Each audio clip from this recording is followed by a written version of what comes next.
बिस्मिल्लाहिर्रहमानिर्रहीम, अस्सलाम वालेकुम नाज़रीन। आप यूट्यूब चैनल देख रहे हैं। मैं इमरान खान हूँ। पाकिस्तान के लिए इस वक्त सबसे बड़ी खबर ये हो रही है कि फील्ड मार्शल की डोनाल्ड ट्रंप के साथ मुलाकात हो रही है। और नॉर्मली जो सियासतदान है वो सियासतदानों से मिलते हैं, हुक्मरानों से मिलते हैं, लेकिन अमेरिकन बड़ी अच्छी तरह जानते हैं कि पाकिस्तान में असल में बात किससे करनी है और इक़्तिदार का मालिक कौन है, कौन अर्दली है और कौन हुकूमत में है, कौन इस वक्त पाकिस्तान का निज़ाम चला रहा है। तो मुलाकात जो है वो आसिम मुनीर साहब से करने का फैसला किया गया ट्रंप की जानिब से। ये कोई तय मुलाकात नहीं थी। आसिम मुनीर का दौरा था इनका अमेरिका का, और यहाँ पे कुछ हाई ऑफिशियल से उनकी मुलाकातें थी। जो अब तक मेरे पास दस्तयाब मालूमात है उनके मुताबिक अमरीकी सोर्सेज ने यह बताया है कि अब डोनाल्ड ट्रंप की मुलाकात आसिम मुनीर से करवाई जा रही है और इसके पीछे एजेंडा एक ही है, और वो एजेंडा है ईरान का।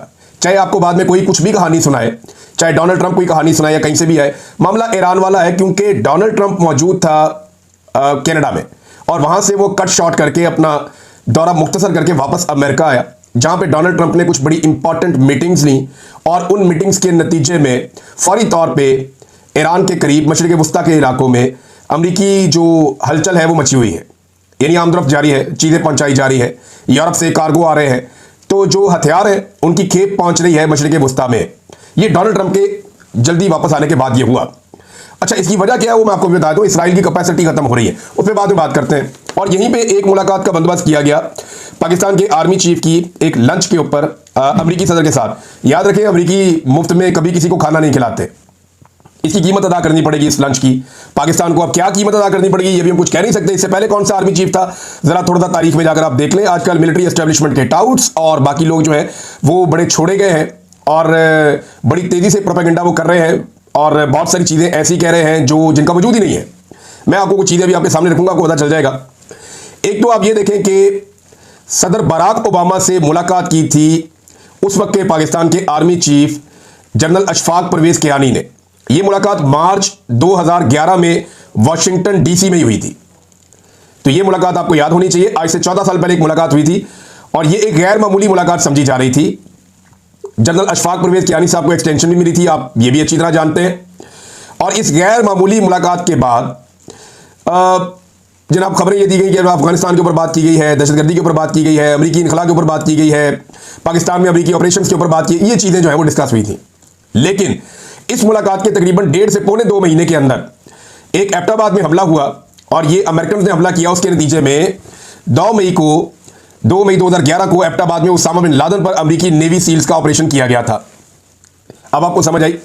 यानी उस वक्त जब आर्मी चीफ मिले थे तो उसके बाद बराक ओबामा के हाथ एक ऐसी चीज लग गई थी जिसकी बुनियाद पर वो दोबारा इलेक्शन लड़ा और दोबारा इलेक्शन जीत गया। ये एक बहुत बड़ी कामयाबी थी कि उसामा बिन लादेन को मार दिया गया पाकिस्तान की सरजमीन पे, और उसके मरने से लगभग 1.5-2 माह पहले पाकिस्तान के आर्मी चीफ की बराक ओबामा के साथ मुलाकात हुई। बराक ओबामा इतने शोर शॉट थे उसामा बिन लादेन को लेकर कि उन्होंने बाकायदा एक पूरा ऑपरेशन रूम बनाया था, उसके अंदर बैठकर बाकायदा इस सारे अमल को फिल्माया गया था, और अपनी वीडियो भी बनाई थी बराक ओबामा ने, अपने लोगों की भी। स्पेशल तरीके से वो बैठे थे, और वो एक जंग जैसा माहौल बना के उन्होंने पूरी अमेरिकन की एक पॉपुलैरिटी हासिल करने के लिए, एक पॉपुलैरिटी की एक वेव चली थी उसके बाद। तो ये फायदा उन्हें दिया गया था उस वक्त बराक ओबामा को। अब डोनाल्ड ट्रंप जो है उनके साथ मुलाकात कर रहे हैं पाकिस्तानी फील्ड मार्शल आसिम मुनीर साहब। डोनाल्ड ट्रंप क्या मांग सकते हैं? तो ये मामला अब सिर्फ ईरान का है। ईरान के मामले के ऊपर ही डोनाल्ड ट्रंप ने अपना जो विजिट है उसको शॉर्ट किया था, और ये मुलाकात जो तय नहीं थी इस तरह से, वो मुलाकात अब आसिम मुनीर साहब की हो रही है, जो 1 हफ्ते से लगभग अमेरिका में मौजूद है।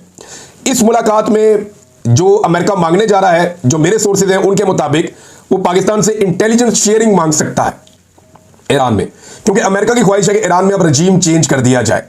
जो पहलवी खानदान है, रजा पहलवी, उनको पहली मरतबा मंजरेआम पे लाया जा रहा है, मीडिया में उनके इंटरव्यूज किए जा रहे हैं, उनकी तस्वीर और वीडियोस वायरल की जा रही हैं, और ईरान के अंदर कोशिश की जा रही है कि पहलवी खानदान के लिए रास्ता बनाया जाए जो वहां का शाही खानदान है, और ये जो एक सुप्रीम लीडर वाला मामला है इसको खत्म किया जाए ईरान से। तो रजीम चेंज की एक कोशिश है ईरान में अमेरिका की, और इसके लिए वो बाहर से दबाव भी डालेंगे, हथियार भी पहुंचाएंगे। हो सकता है वो जंग का हिस्सा भी बन जाए, जबकि उन्हें बाकी दुनिया रोक रही है। सूरत क्या बनती है इसके बारे में अभी हम कुछ कह नहीं सकते। जंग वाली सूरत है, ये ऊपर नीचे होती रहती है। लेकिन पाकिस्तानियों की बदकिस्मती है, और पाकिस्तान के जो मौजूदा एस्टेब्लिशमेंट है या जो मौजूदा हुकूमत है, रिजीम है, उसकी खुशकिस्मती है कि जियोपॉलिटिकल सिचुएशन ऐसी बन गई है कि वो डोनाल्ड ट्रंप जिससे उम्मीद की जा रही थी, और वो बातें कर रहे थे, दावे कर रहे थे, डोनाल्ड ट्रंप के लोग खुद बैठकर, डोनाल्ड ट्रंप के करीबी लोग खुद बैठकर ओवरसीज पाकिस्तानियों को ये बता रहे थे कि अब हम टेलीफोन कॉल कर रहे हैं, अब हम पाकिस्तान को ये पैगाम दे रहे हैं, अब हमने पाकिस्तान को ये पैगाम दे दिया है। तो वो खुद दावे कर रहे थे इससे पहले। आपने देखा रिचर्ड ग्रेनल लिख रहा था, बाकी जो रिपब्लिकन पार्टी के लोग हैं वो इमरान खान के साथ या पाकिस्तान तरीके इंसाफ के ऊपर होने वाले जुल्म के बारे में खड़े थे। लेकिन फिर हमने देखा कि वो चीज़ें आलमी हालात जिस तरह तब्दील हुए, खासतौर पे पाकिस्तान के खित्ते के, और जिस तरह सरेंडर किया पाकिस्तान की हुकूमत ने मगरबी मफादात के सामने, तो इस पे जनाब वहां से चीजें ठंडी होना शुरू हो गई। तो वो सारे मामला किसी और तरफ चले गए और अब ईरान का मामला एक ब्लेसिंग इन डिस्गाइज है पाकिस्तानी एस्टेब्लिशमेंट के लिए, और एक बदकिस्मती है पाकिस्तानी अवाम के लिए कि एक मरतबा फिर बंद कमरों में वो फैसले होने जा रहे हैं जो पाकिस्तानी अवाम की मंशा और मर्जी के खिलाफ होंगे। यानी अमेरिका पाकिस्तान से क्या मांग सकता है, ये मेरे पास सोर्सेज से इत्तला है। एक, वो इंटेलिजेंस शेयरिंग मांगेगा पाकिस्तान से। पाकिस्तानी बहुत बड़ी तादाद में ईरान में जाते हैं, बार बार जाते हैं, और इंटेलिजेंस शेयरिंग चाहिए रिजीम चेंज करने के लिए ईरान में। ये आप क्लियर कर दें इस मामले को। एक तो वो इंटेलिजेंस शेयरिंग मांगेंगे, क्या कोई फिजिकल मदद वो मांग सकते हैं? देखिए, जब तक अमेरिका फंस नहीं जाता बुरी तरह, तब तक वो कोई फिजिकल मदद शायद पाकिस्तान देने की पोजीशन में नहीं होगा, और शायद वो मांगेगी भी नहीं। लेकिन अगर कोई मदद दी गई तो ये खुफिया मदद होगी, मुकम्मल तौर पे ओपन नहीं होगी। जैसा कि पाकिस्तान ने रूस के खिलाफ जो यूक्रेन की जंग थी उसमें अमेरिका की और यूक्रेन की खुफिया तरीके से भरपूर मदद की है। इमरान खान एजेंडे पे होंगे या नहीं होंगे, इस बारे में एक गैर मुसद्दका खबर मौजूद है, लेकिन उसकी तस्दीक अभी नहीं की जा सकती।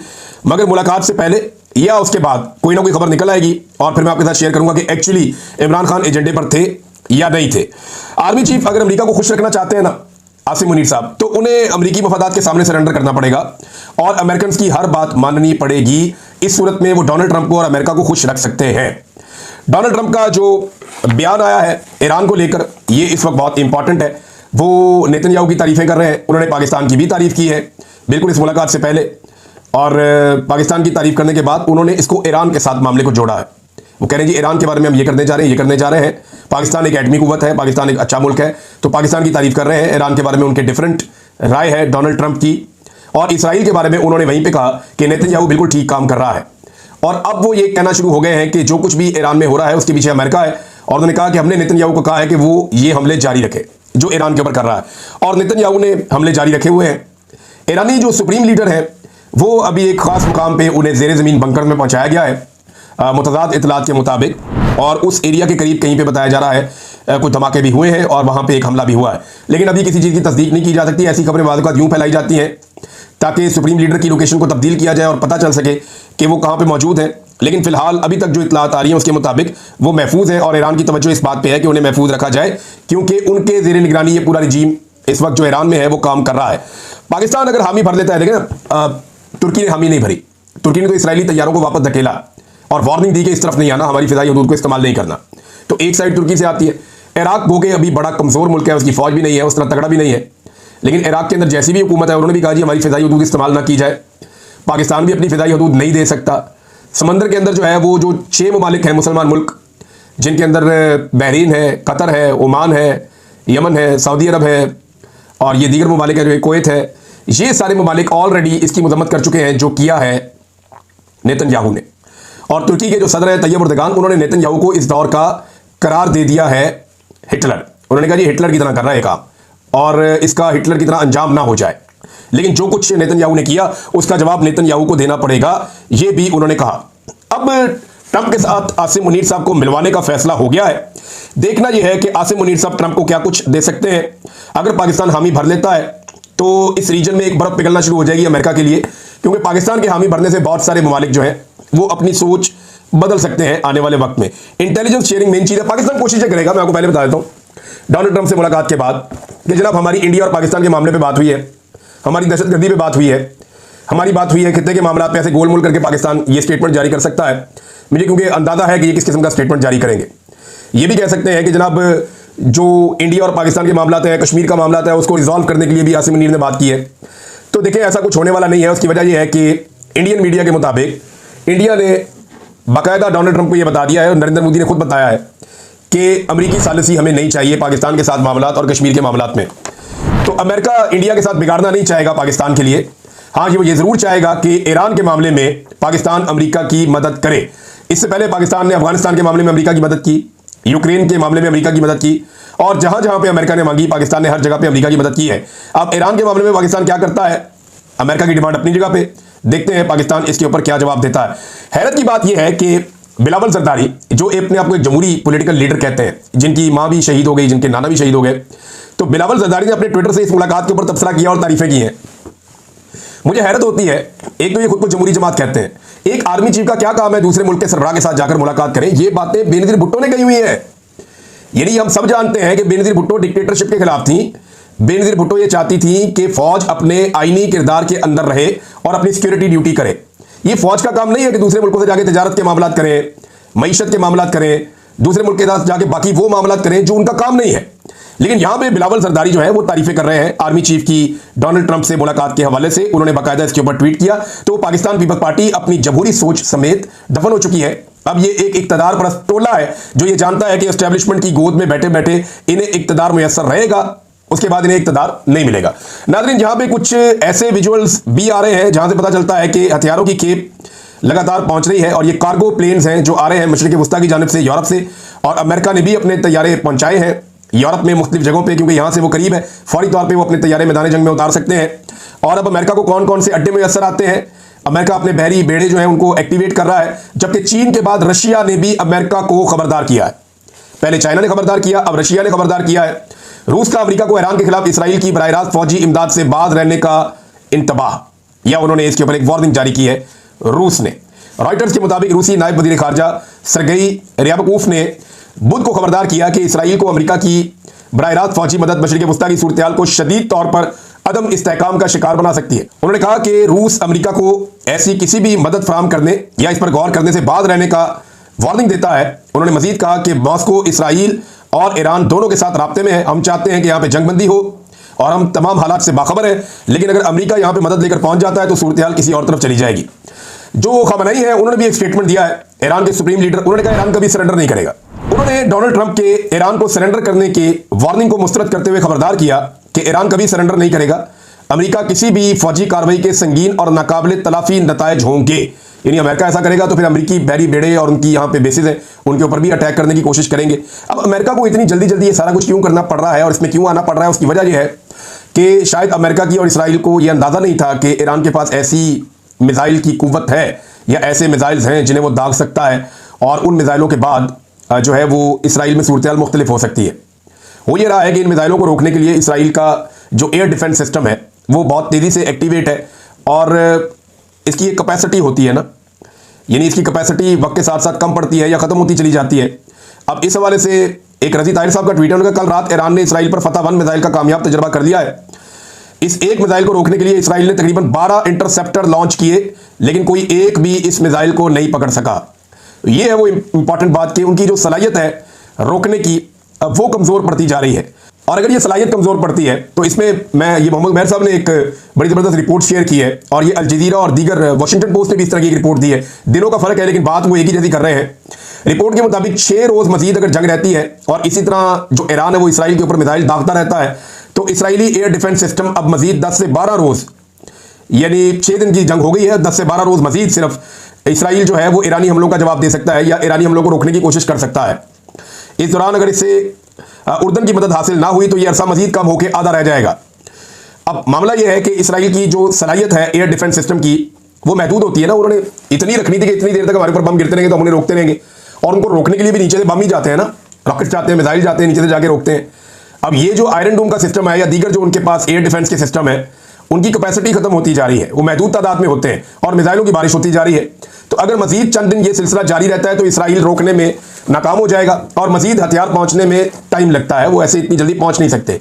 तो ऐसी सूरत हाल में इसराइल को फौरी तौर पर अमरीकी मदद चाहिए, और अब B-2 जो बम्बर्स हैं उनकी इतलात आ रही हैं, दीगर जो हथियार अमेरिका के हैं वो वहाँ पर पहुँच रहे हैं। और दूसरी तरफ ईरान की जानिब से ये दावा बार बार सामने आ रहा है कि उनके पास जो बैलिस्टिक और सुपरसोनिक मिसाइलों का जखीरा है वो इतना बड़ा है कि वो बड़े लंबे अरसे तक ये मिसाइल इसराइल के ऊपर बरसा सकते हैं या अपने मुखालिफिन के ऊपर इनसे हमला कर सकते हैं। नाज़रीन, ये सारी लड़ाई जो है वो एक खास मौक़िफ़ को लेकर हुई है, एक खास प्रोपेगेंडा को लेकर हुई है। इसराइल का और अमेरिका का ये मानना है कि ईरान बहुत जल्दी एटमी तजर्बा करने वाला है, और ये बात जो है वो बहुत सारे और लोग भी कहते हैं कि ईरान तकरीबन एटमी सलाहियत बनने के करीब पहुंच गया है। लेकिन हैरतअंगेज़ बात यह है कि यही प्रोपेगेंडा इसराइल 1996 से कर रहा है। नेतन्याहू की ऐसी वीडियोस जो CNN पे चली हैं वो CNN ने इकट्ठी करके निकाल के लगाई हैं कि 1996 में, सन 2000 में, 2004 में, 2004 के बाद 2016 में, 2020 में, ये लगातार 2025 तक नेतन्याहू का एक ही स्टेटमेंट आता जा रहा है कि जी इतने महीने के बाद ईरान एटमी सलाहियत बन जाएगा, जनाब इतने हफ्ते के बाद ईरान एटमी सलाहियत बन जाएगा, जनाब चंद दिन रह गए हैं ईरान एटमी सलाहियत बनने वाला है। तो ये जो प्रोपेगेंडा है ये गुज़िश्ता 30 साल से किया जा रहा है। गुज़िश्ता 30 साल से नेतन्याहू बार बार ये स्टेटमेंट देते हैं कि ईरान एटमी सलाहियत बनने वाला है और ईरान किसी वक्त भी एटमी धमाके कर देगा और इसराइल खतरे में आ जाएगा। 30 साल से तो ये हुआ नहीं और अब अल्टीमेटली इसराइल ने ईरान के ऊपर अटैक कर दिया है। यहां मैं आपको एक और इंपॉर्टेंट खबर देता हूं, ये हरमीत सिंह साहब ने इसको शेयर किया है और ये बैनुल अक़वामी एटमी तवानाई एजेंसी IAEA के डायरेक्टर जनरल राफेल ग्रोसी हैं। ये जो IAEA के डायरेक्टर जनरल है राफेल ग्रोसी, उन्होंने एतराफ़ किया कि ईरान एटमी हथियार बनाने नहीं जा रहा था। हमने जो रिपोर्ट किया था वो ये था कि हमारे पास ईरान की जानिब से एटमी हथियार बनाने की कोई मुनज़्ज़म कोशिश का सबूत नहीं था। साबित हुआ कि इसराइल अमेरिका दोनों बेगुनाह मासूम इंसानों के खून के प्यासे हैं। अब ये वो बता रहे हैं, आगे उनकी अपनी एक राय है, लेकिन मामला ये है कि IAEA के डायरेक्टर जनरल खुद ये तस्लीम कर रहे हैं कि ईरान एटमी धमाके करने नहीं जा रहा था। हमारी रिपोर्ट इसके बरक्स थी, लेकिन इसराइल ने इसके बावजूद अटैक कर दिया ईरान के ऊपर। तो नाज़रीन, ये अब तक की सूरत हाल है। आपको अगले वीडियो में कुछ और चीजें बताते हैं। अब तक इतने अपना ख्याल रखिएगा, अपने चैनल का भी। अल्लाह हाफ़िज़।